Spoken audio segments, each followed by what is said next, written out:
हे सुरू आहे. आज सामना फ्रंट पेज बातमी आहे की सार्वजनिक बांधकाम विभाग एकनाथ शिंदेच्या विभागामध्ये काही अधिकाऱ्यांनी डरला मारला आणि बँकेत आपल्या खात्यामध्ये पैसे वळवले. काय तुमच्याकडे माहिती आहे? कॅगचा रिपोर्ट आहे ना, आजची जी बातमी आहे ती कॅग रिपोर्टवरती आधारित आहे. ती काय सामनाची बातमी नाहीये ना, की एकनाथ शिंदे आमचे राजकीय वैरी आहेत किंवा राजकीय शत्रू आहेत म्हणून ती बातमी दिली असं नाहीये. सीएजी रिपोर्ट आहे. या सीएजी रिपोर्टवरून यूपीएचं सरकार पडलं होतं. या सीएजी रिपोर्टचा आधार घेऊन दिल्लीमध्ये केजरीवाल यांच्या विरुद्ध आघाडी उघडलेली आहे भारतीय जनता पक्षानं. त्याच प्रकारचा हा सरकारचं ऑडिट आहे भ्रष्टाचाराचं.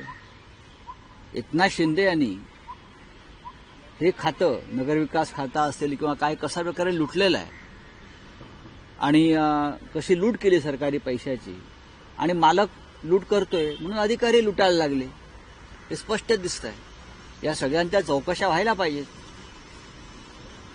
संजय केळकर म्हणतात की ठाण्यामध्ये की भाजपाचा महापौर होईल तर दुसऱ्या बाजूला गणेश नाईक सुद्धा ठाण्यामध्ये जनता दरबार घेत आहेत. एक प्रकारे एकनाथ शिंदेची कोंडी करण्याचा प्रयत्न सुरू झालाय का? बघा, एकनाथ शिंदेची कोंडी वगैरे हा काय विषय नाहीये. त्यांचा जो पक्ष आहे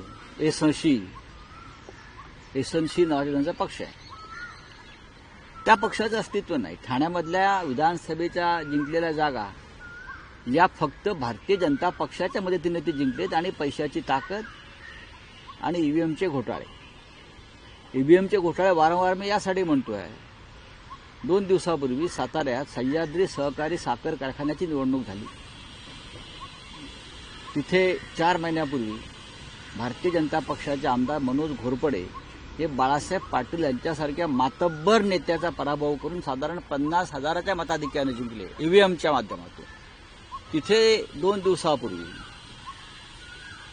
सह्याद्री साखर कारखान्याची निवडणूक झाली आणि बाळासाहेब पाटलांचं पॅनल हे प्रचंड मताधिक्याने जिंकलं. निवडणुका मतपत्रिकेवर झाल्या.